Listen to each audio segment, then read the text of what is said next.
Amici bellini, bentornati sul canale. C'è stata conferenza stampa, ma è un po' come se non ci fosse stata, perché veramente faccio fatica, faccio del mio meglio per far uscire del contenuto da queste domande, dalle risposte. Conte ci prova a dare delle risposte interessanti. Comincia.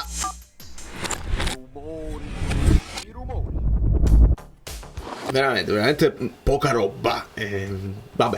Simone Valentino, benvenuto sul canale. Benvenuti a tutti i nuovi iscritti, i miei eroi che si iscrivono nonostante insomma settimane che diventano lunghe. Il campionato è lungo, ma la settimana diventa lunghissima, si streccia.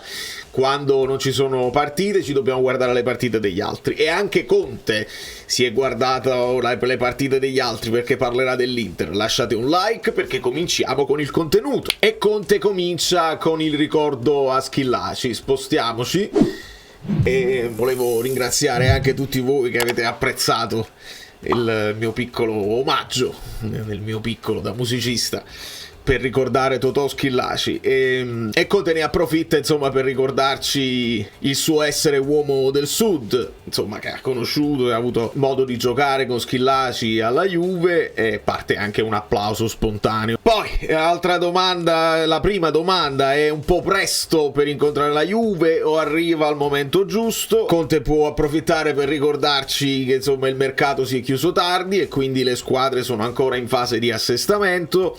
Mi aspetto di dare continuità, continuare a crescere. Qua Conte ce la dice quella frase a me tanto cara, che crescere è l'unica cosa che conta. E vabbè, e quindi questo è niente di che. Non ci dice se è presto o se è tardi per incontrare la Juve. Vabbè. La Juve è un primo esame, e ogni test Conte cerca di sviscerarle queste domande.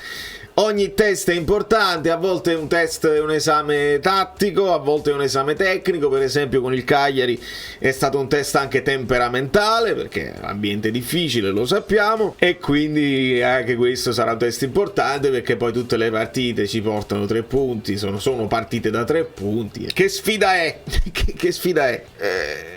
Partendo dal presupposto che la Juventus era arrivata terza l'anno scorso, mentre il Napoli la stagione disastrosa. Conte dice che partiamo da 2 livelli diversi, ma ci dovrebbe essere voglia di rivalsa da parte di entrambi, e qua esce fuori il Conte che non si accontenta, si immedesima per un attimo, come se non lo fosse, nel mondo juventino, e dice: loro non possono accontentarsi di essere arrivati terzi, è inaccettabile per loro, le strisciate devono sempre puntare alla vittoria, come noi non possiamo accontentarci ovviamente di arrivare decimi o stare fuori dal calcio che conta. A livello emotivo, vogliamo scoprire a livello emotivo contro la Juve. Conte qua rivive un pochino le sue cose, cerca di misurare le parole, ci pensa bene perché sa che ogni parola verrà sottolineata, ed è normale che sia così. Ho fatto 13 anni da calciatore, sono stato anche capitano, poi ho fatto 3 anni da allenatore, aprendo il ciclo, quello là famoso, e poi va nello specifico nel dire: da calciatore forse è più facile diventare una bandiera di una squadra, perché puoi anche scegliere di rimanere, da allenatore è più difficile. Fa l'esempio di Bruscolotti, e poi fa anche altri esempi in Italia tipo Maldini, Antonioni, Totti, e ci riporta insomma al fatto di essere un uomo del sud, e quindi è orgoglioso di essere al Napoli in quanto uomo del sud. Sarà la prima volta, e ce lo dice Conte, che incontrerà i tifosi, perché è stato già allo Stadium, ma era il periodo dove i tifosi non c'erano, lo ricordiamo bene, e quindi sarò emozionato. Ma qua aggiunge una cosa Conte, che onestamente molto bene, vedo un clima sereno, mi fa piacere. Allora,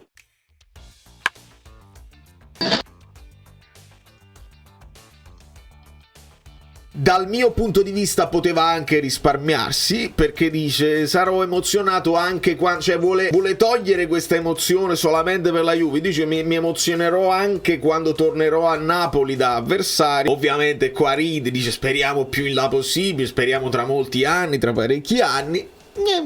Capisco perché l'hai fatto, capisco il realismo della cosa, nessuno si aspetta che Conte diventa il nostro Ferguson o il nostro Gasperini che resta qua per 10 anni e passa, ma se avevi detto che insomma Napoli deve essere un punto di arrivo, non puoi, dal mio punto di vista, dire vabbè, quando poi torno da avversario, no, il punto Napoli è un punto di arrivo. E allora punto di arrivo, non pensare già a quando allenerai altre squadre. L'abito da sporcare, che tipo di abito ti metti? Un abito bello perché è una serata di gala, però bisogna sporcare. Qua mi rendo conto che Conte non è uno che dialetticamente si prepara delle cose e te le dice avendo impostato già un discorso, eccetera, eccetera. Conte va molto a braccio, è molto spontaneo. Quindi i giornalisti hanno la possibilità veramente di dare degli spunti al mister che poi può utilizzare per portarci i suoi concetti. Il discorso di sporcarsi le mani, introdotto nella partita precedente, credo fosse Italia-Mele, e Conte l'ha fatto suo e l'ha riproposto anche nella conferenza post partita. Tant'è vero che qui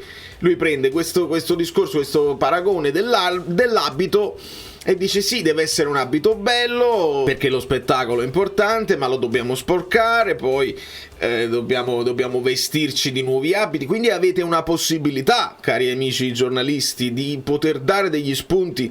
Gli uomini di calcio non sempre sono dei fini filosofi come un pochino voleva essere lo Spalletti. E Conte qua ne approfitta per dire vedi l'Inter, che è una squadra che gioca bene, ma quando è necessario si mette in 25 metri, si mette dietro, aspetta il Manchester City. E questo è forse una delle cose che non abbiamo fatto l'anno scorso, perché si cercava di fare del nostro meglio in fase di possesso, ma poi quando c'era da difendere o da riconquistare o da mettersi lì in attesa non si faceva con quella stessa ferocia, e su questo stiamo lavorando. L'aspetto fisico quanto è importante, perché ci sono giocatori più alti, il giornalista parla di 5 giocatori sopra 1,90 m. Questo discorso lo analizzammo nello specifico anche l'anno scorso con dei dati che avevano raccolto dei siti sull'altezza media, e parliamo di una differenza veramente di pochi centimetri a livello di altezza media. È chiaro che Conte dice sì, se ne sono andati via 12-13, ne sono arrivati 7-8, è chiaro che abbiamo individuato anche queste caratteristiche. Per me i top player sono dei giocatori che, al di là della qualità che do per scontata, che la qualità ci deve essere, giocatori veloci, resistenti e forti. E nel calcio di oggi lo sapiamo, vabbè. Le non coppe, ecco, il non avere le coppe, ritorniamo a questa domanda: è un vantaggio, non è un vantaggio? E Conte dice, io sono molto sincero, è un vantaggio. E qua ve l'avevo detto che nello specifico di una squadra che sta lavorando su qualcosa di nuovo è sicuramente un vantaggio, perché hai una settimana di preparazione dove puoi lavorare tatticamente a qualcosa che questi giocatori in generale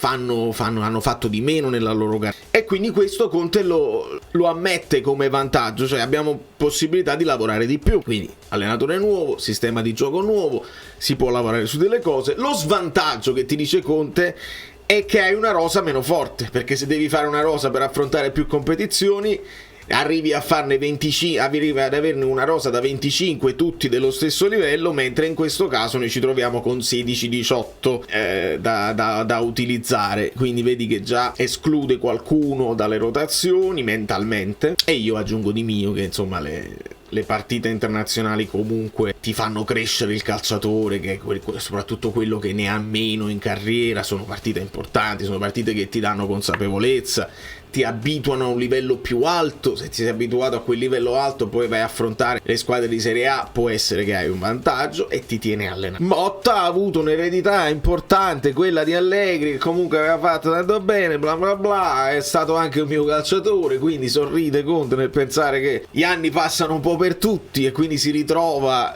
dei suoi ex calciatori adesso come colleghi da affrontare. Gli auguro il meglio, ma non contro di me. I nuovi si stanno inserendo bene, McTominay. Poi qua mi dite voi, ma perché Conte dice Gilmour? È così che si dice. Io ho sempre saputo Gilmour e ho sempre sentito Gilmour, anche le Gilmour Girls, no, le Gilmour Girls. Comunque, vabbè, lui dice Billy Gilmour, McTominay, Neres, bene che stiano lavorando, stiamo mettendo... Vabbè. Concedere di meno, è possibile concedere di meno? Qua Conte la risposta è un po', secondo me, anche giustamente piccata. La domanda io la ritengo legittima, perché comunque abbiamo concesso troppo, sia al Cagliari sia al Parma, ci sta. Però la risposta la capisco, perché sentirselo dire dopo aver fatto 4-0, è chiaro che Conte dice mi auguro anche io un giorno di poter fare la partita perfetta, dove fai 4 gol e non subisci nulla e non concedi nemmeno un'occasione agli avversari. Però ci sta, nel calcio ci sta che anche le top squadre, Real Madrid, Manchester City, qualcosa la concedono quando attaccano. A Conte ci dice ovviamente che firmerebbe per subire un gol ogni 3 partite, ci sta tutta. Poi ancora Italia Mele, che io sottolineo come una giornalista sagace, che cerca di dare degli spunti in conferenza spesso diversi dagli altri, e ci parla di una cosa che a noi sta molto a cuore, cioè che Kvara lo picchiano, e quindi più che una domanda dai la possibilità a Conte di sottolineare una cosa che è nella logica, e cioè che se arriva un fallo che è da ammonizione, non fa niente che è arrivato al 20°, l'arbitro deve estrarre il cartellino e deve mettere dei boundaries, deve mettere un limite oltre il quale non si può andare. E lui Conte dice io odio il gioco violento.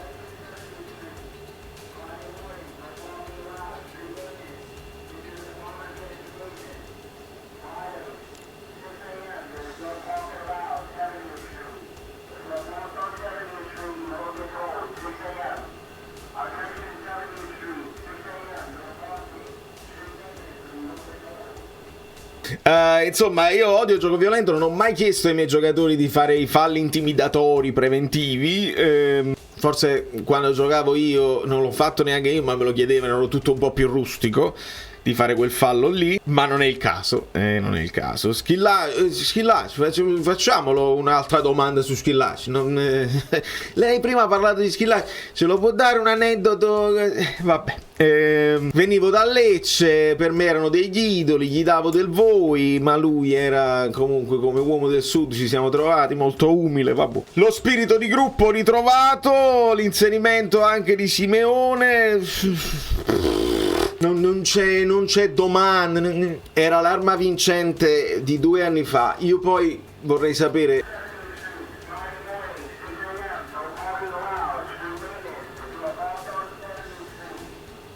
Ah, ho capito, sì, devono... Insomma, sì, lo spirito era anche l'arma vincente di 2 anni fa. Io penso che lo spirito di gruppo poi capita e si forma anche in squadre che poi non vincono.